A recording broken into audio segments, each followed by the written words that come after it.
Okay, hold on 1 minute, because I have to move the chat out of the way so that I get the proper picture up here. I think we are live at this moment. So hold on, everyone. This is part 3 with Dutchsinse. This is Kerry Cassidy from Project CAMELOT, and we are working very hard to get this information out there. I do want to say right from the get-go that we are being interfered with quite a bit here. I'm getting other reports of this kind of thing. And just to let everyone know that this is the kind of thing that Project CAMELOT has been trying to do, which is to connect people who are researchers who have information and get them to compare and contrast their information. That's what we're doing here. The CAMELOT information is helping to bring to light certain things. Dutch is working on his own to bring to light certain things. When we compare notes, we are stronger, and that is what it is all about. So I want to encourage other people to do this. We need to stop just operating by ourselves. We need to start comparing notes and working together. Okay, Dutch, let's back up a little bit and cover some of the stuff that might have been lost because of the dropout in audio that we were talking about, the Gulf oil spill, and we were talking about fissures going up with methane up the United States, in the Gulf states, and possibly in the New Madrid Fault area. You can see how that could be a trigger mechanism. Let's continue from there and go right ahead. Okay. And I just want to point out, too, that I've done like 4 or 5 radio shows, and each radio show this has happened to, even on the radio. So it's just wild. So down in the Gulf of Mexico, for those of you who aren't from the States or don't know the area, there's a giant body of water south of the United States called the Gulf of Mexico, and in it is a huge oil deposit. Unfortunately, the oil deposit is far below the surface. And what they've done is build a series of oil rig platforms out to sea. And they've, of course, punctured into the oil cavities and started to pump out. Now, in the process of doing that, what I found out was quite disturbing about what they've been doing down there. Also, there's been an ammunitions dump that's right next to the platform that exploded. And I mean within a square mile of that area. And you can go look up the U.S. Navy documents to find this out. This is not conspiracy theory. This is not made up. It's true. And they've been dumping munitions down there for a long time, and they bury them deep under the ground down there. And so I think the reason they started pumping oil down there was they were drilling down to bury this munitions. They found oil, figured they could pump oil at the same spot they're also putting the munitions. Now, get who handles the munitions disposal for the U.S. Navy down in Gulf of Mexico. I'm sure you could guess, but it's Halliburton. No joke. And so what I think happened was they were burying these munitions down there. They buried a large one, whatever, and something happened. There was a large explosion. It could have been on the oil rig. It could have been down below. It could have been both. And when that happened, I believe it ruptured this oil volcano that they're talking about that's coming out of the fissures down there, and that they tried to put a cap on and everything. What I think has happened is that is all ruptured, and it is pretty obvious. There's huge slicks of oil. Just a report 2 days ago of fresh new oil slicks coming up from a different spot, which means that it's actually spreading like what you're talking about. Like these, you can imagine a crack in a mirror, and that crack starts to spread and go up, and through combustion and through release of pressure, you start to see all these different problems play out. Now, at the same time, they dumped a bunch of core exit into the Gulf of Mexico to try and contain the oil. And that leads us into the first video that I ever did, which was the Gulf current has stopped. And it's like a 30-second video. I took data from the OSCAR, the OSCAR, and put it up and plotted out over the last, when I made the video, the previous 6 months worth of data to see where the Gulf current has gone. And it clearly shows that it goes up the East Coast and stops. It stops about North Carolina up to New York. And it might go out a little bit to the Atlantic, but we're talking a complete breakdown of the Gulf Stream. And that's not my interpretation. Again, that's just the data as it shows it.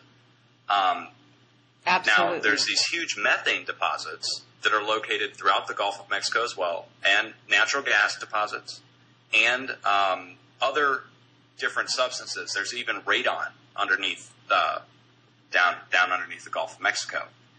And what I think is happening with these natural gas deposits is that, especially on the east side of Florida, there were all these reports of rushing water and rushing sounds underneath the entire state of Florida, from the east coast of Florida to the west. And what I think has happened is that this explosion that occurred in Gulf of Mexico ruptured the salt dome and the natural gas dome that's there. And from that, we're seeing a cascading effect going right on out to the east coast of the United States. And so you see these large methane deposits start coming up. It doesn't take rocket scientists to see it, that basically we've caused a natural catastrophe. Absolutely. And that's what's led me. So they cut us off on that conversation. But in the long run, I think we're looking at it going all the way up through the United States. Like you said, it follows the Edgar Cayce map, to be quite honest. It goes with the U.S. Navy map that they show, where half the United States is underwater. That's the same, literally the same line that the Edgar Cayce map makes is the same line that the salt dome and natural gas deposits make. Right, and we're talking about the New Madrid Fault, and what we have some other interesting things going along with the New Madrid Fault area, which is apparently there are nuclear power plants along that fault area that are now rupturing unexpectedly. Supposedly they're having all kinds of problems over there. I believe, if someone can correct me if I'm wrong, but I think Nebraska and so on. You're aware of that? Yes, and I need to correct myself too. I said Edgar Cayce. I meant to say Gordon Michael Scallion, his map. Okay. Although Edgar Cayce has a similar one. But yes, Nebraska. We could go right into Nebraska because of what's going on in Omaha at the nuclear facility there. That goes back to the start of this whole broadcast, where we were talking about the Finnish guy who said that there was a serious problem in Fukushima where they drilled down into these natural gas deposits, and because of the explosion that happened on top of Fukushima, it caused a pressure differential. And if you go watch this Finnish guy's video, he lays it out that the pressure differential that was created by the explosion at Fukushima into the natural gas layer that goes all around the planet. It doesn't just lie in specific spots.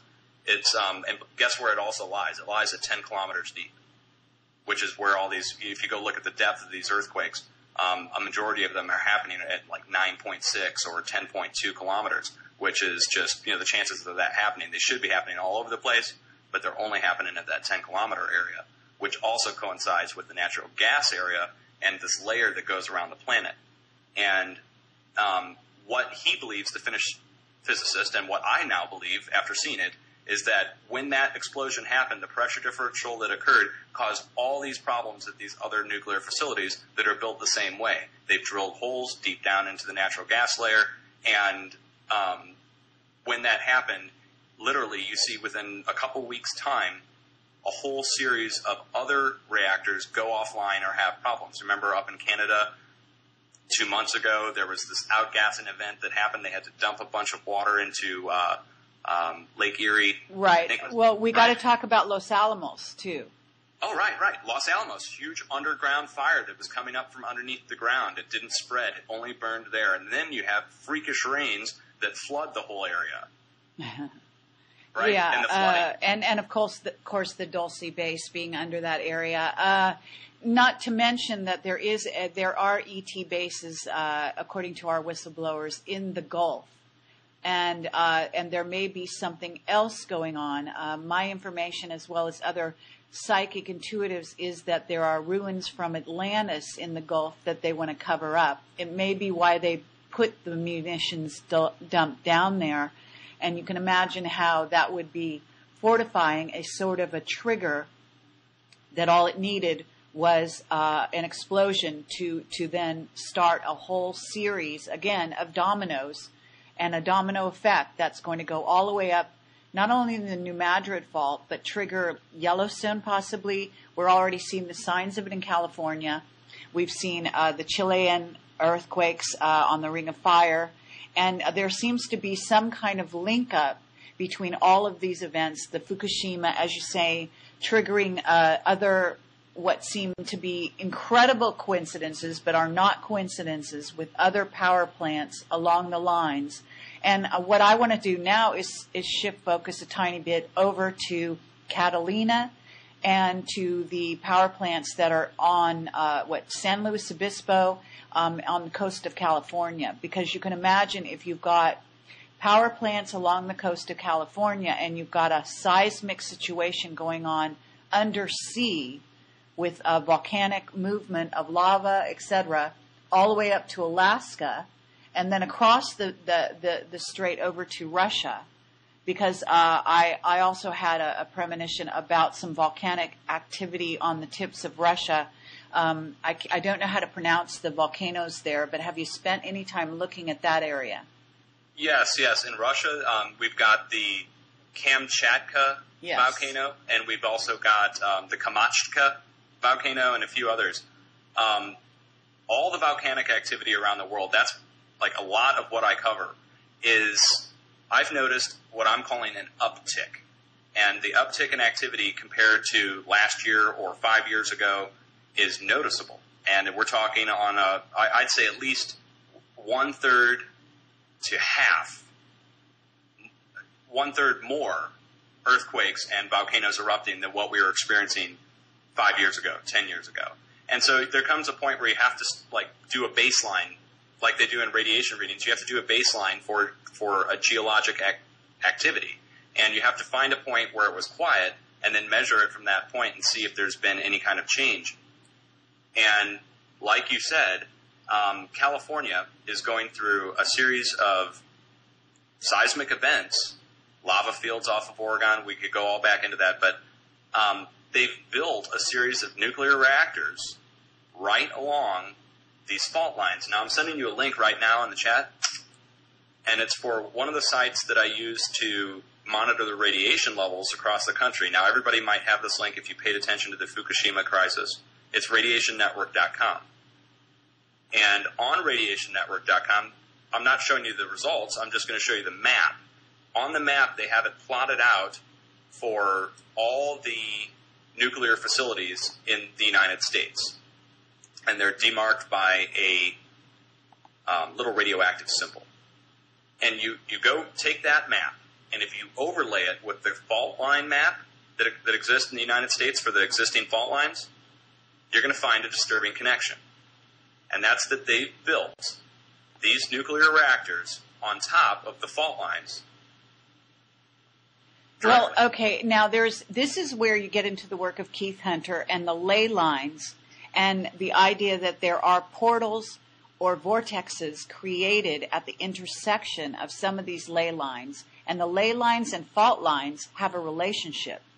So there's something very interesting going on here.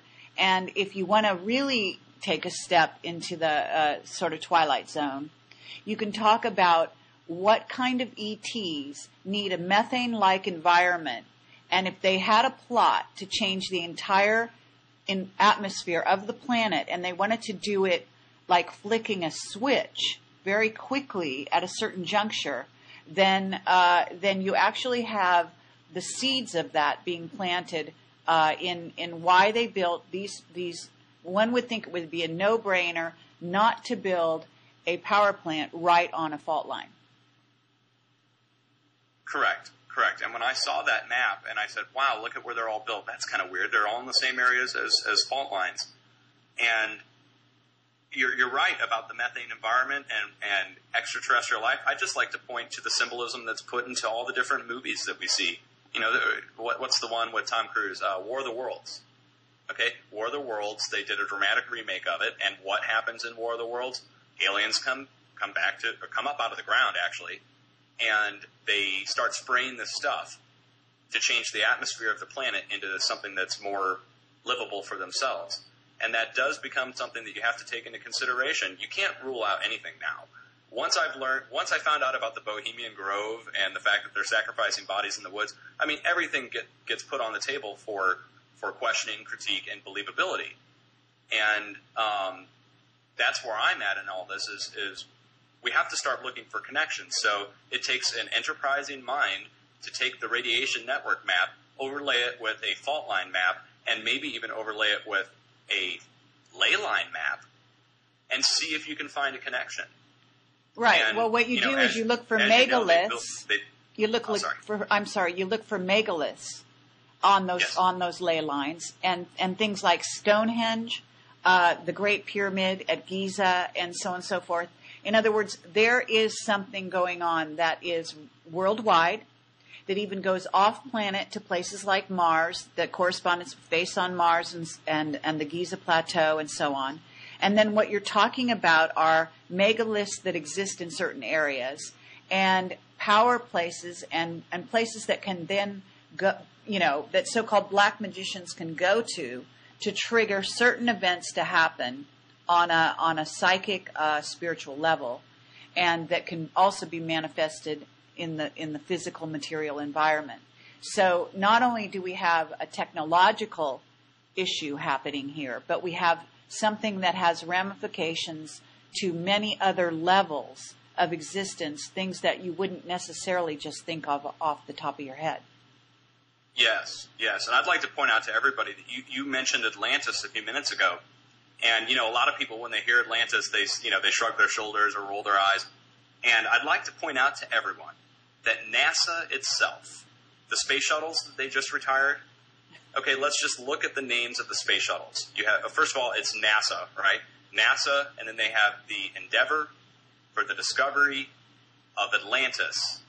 Those are the Endeavour, Discovery, Atlantis, and Challenger. And so when you look, they're setting off on an Endeavour for the discovery of Atlantis, and all Challengers will be destroyed.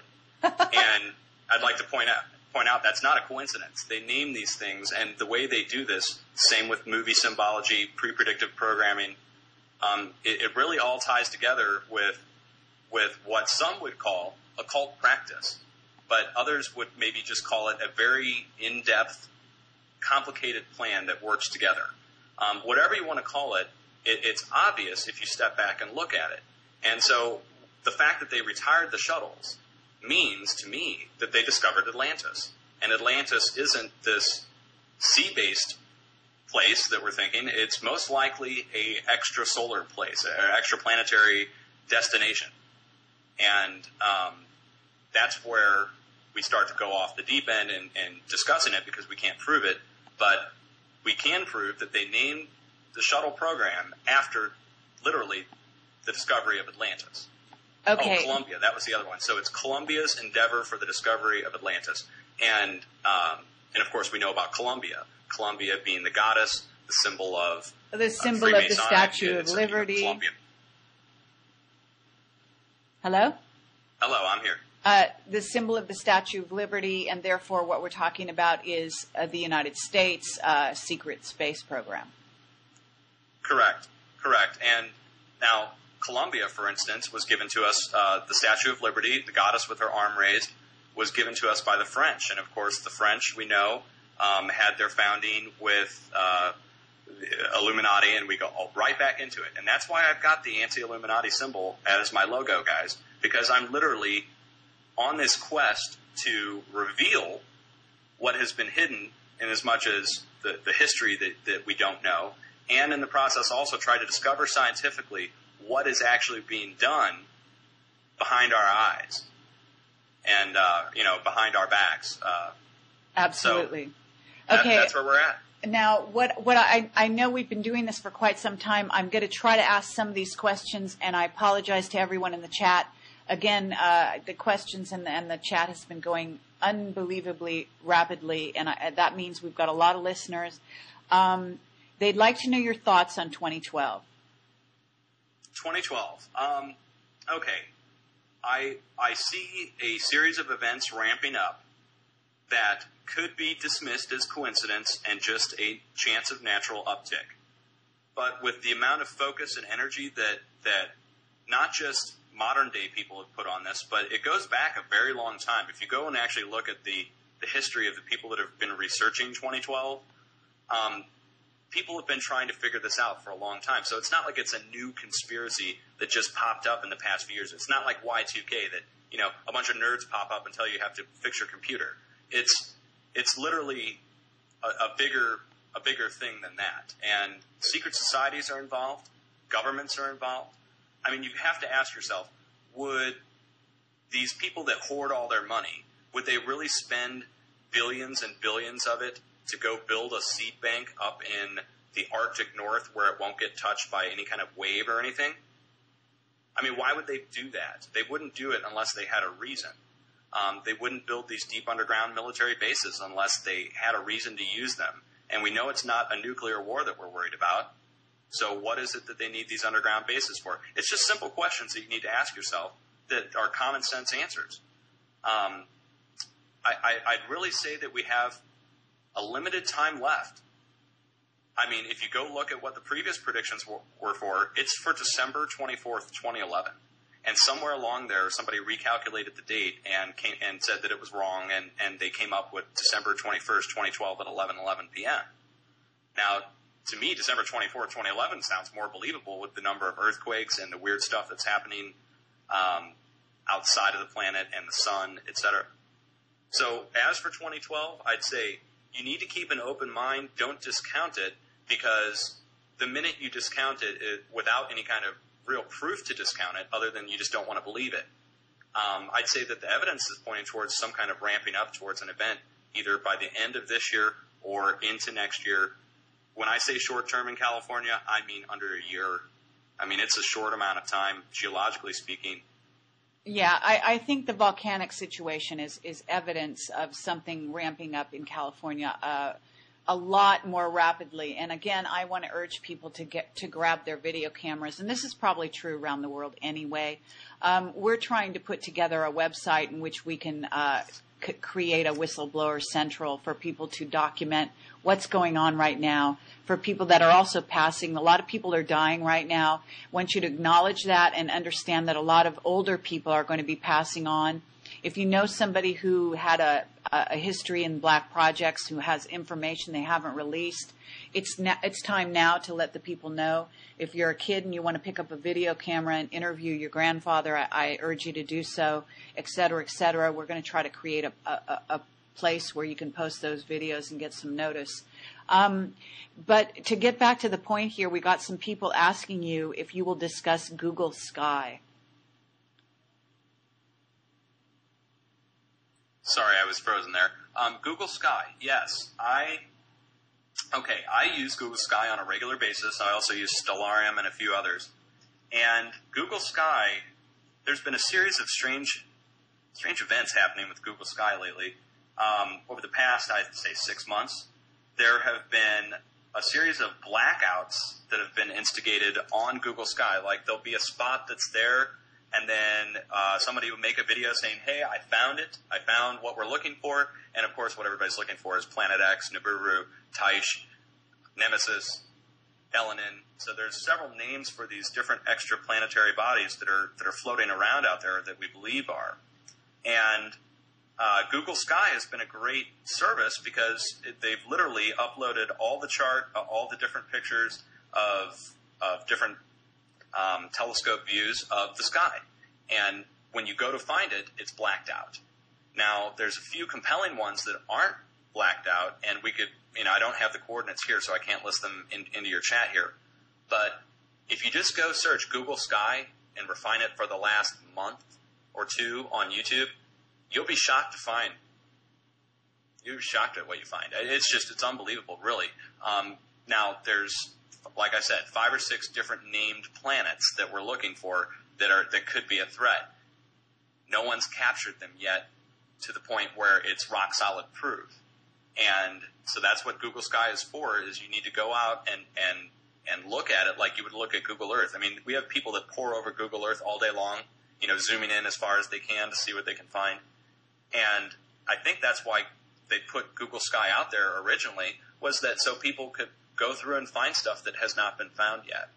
And in the process of doing that, I don't think they were planning for all this to happen the way it did with the social networking and us all being able to communicate together like it did. Yes, I agree with that. Absolutely. Fascinating. And I have to say, we talked about the blacking out of Google Sky on our LNN conference. And I'm afraid there's a certain area, I believe it is of Sirius, that is one of the blocked out areas. And I believe Richard Hoagland said that it was blocked out because it was a sort of so-called sacred place to the Illuminati, and they did it out of to honor or something ridiculous. Sorry, Richard. I love you, and I love a lot of your investigations. I got to say that when the Illuminati do something like that, it's got a lot more nefarious meaning behind it. So I would say that there's something there they don't want us to see. Well, with Sirius, that there's the weird connection with the Dogon and with the Nomos. And for those of you who have no idea what I'm talking about, or it sounds like I'm speaking a foreign language, just go look up Dogon, D-O-G-O-N. And what you're going to find out is a whole story about the star Sirius and an ancient legend that goes back to Babylon. And you have Nebuchadnezzar, and we've all read about him, in the Bible, whatever. Nebuchadnezzar was an ancient king of Babylon, and he claimed to be descended from the Aryans. And the Aryans, we're not talking Nazi here, we're talking the original Aryans. And if you look it up, you'll find out that Iran, the country of Iran, means nation of Aryans. And Aryan means from the water. And the reason they say they're from the water is because of Nebuchadnezzar, being the ancient king of Persia, claimed to be a fish person, and he wore a hat. I mean, a fish person is a very loose term, guys. I'm sorry for not doing it credit. But he's famous for wearing what now is called the Pope's hat. And if you go look at the Pope, the Catholic Church Pope, he wears a bishop's hat that looks like the head of a fish if you look at it sideways. And it goes all the way back to Nebuchadnezzar, because Nebuchadnezzar used to wear the same kind of hat.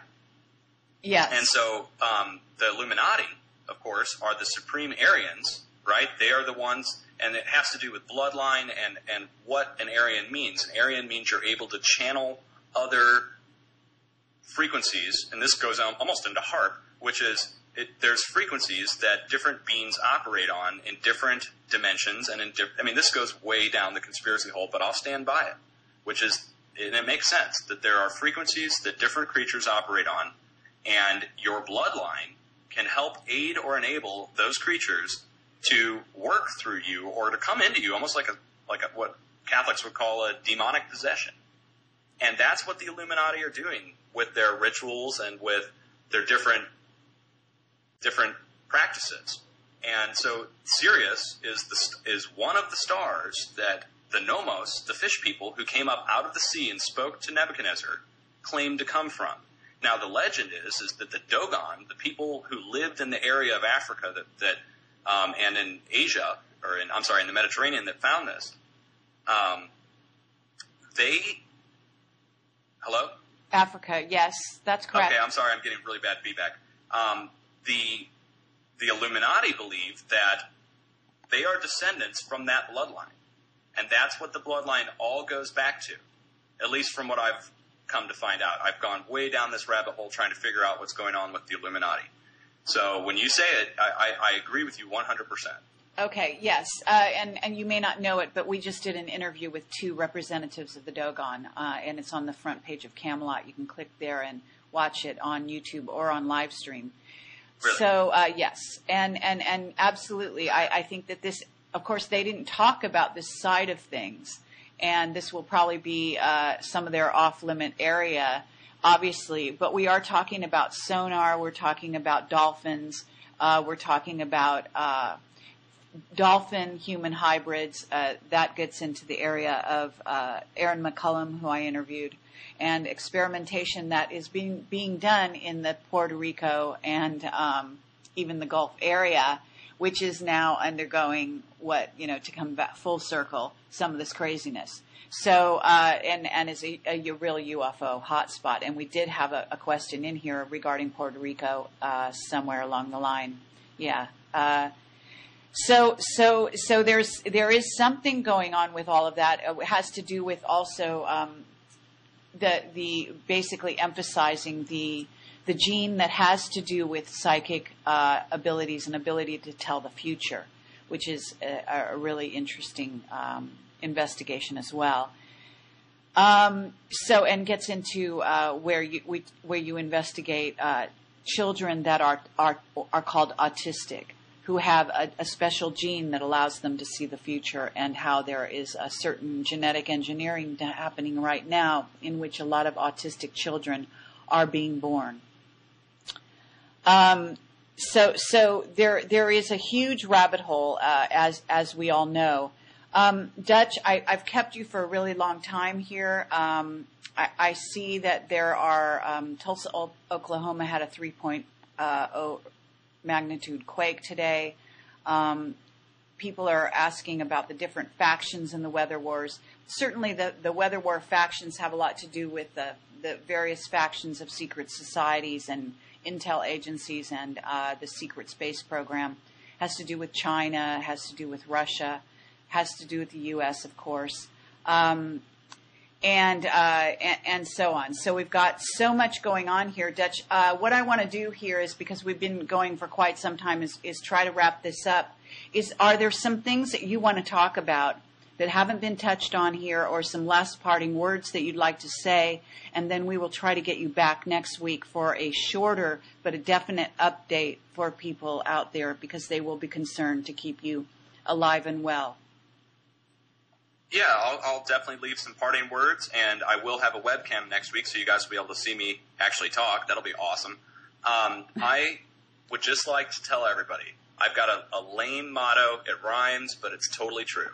And it's, don't be scared, be prepared. All these situations, I mean, here's what we all have to remember. And this is getting real deep and heavy and philosophical. Oh, my God. All right, I'll just shut up. Philosophical. What I would like it's to say is that we all are going to have to work together. And I love you guys. I will keep you abreast of the situation, earthquake-wise, weather-wise, and space anomaly-wise. I'm not going to get into my philosophy. I could go on for 2 more hours, and you'd all be bored to death. Okay, well, hopefully over time we'll get bits and pieces of your philosophy regardless. It's certainly valid. Connecting the dots is what we're all about here. And thank you so much, Dutch, for coming on, for being patient with the technology, the problems we've been having. I have to say that we want these videos to go viral. We will be downloading them and putting them up on the YouTube channel of Project Camelot. Dutch, you're welcome to do the same. And I'm asking people out there to do the same. Let's stay tuned to what Dutch has to say. And Dutch, we will keep in touch with you. Let's try to reconvene if possible at all. I don't know my schedule offhand, but if we can do it next Thursday, that would be great. If we need to reschedule it, we'll do it at a different time. And so thank you so much. I really appreciate you coming on. Hey, thank you. Count on it next Thursday for sure. Thanks, guys. Okay, take care. Bye-bye. Bye-bye.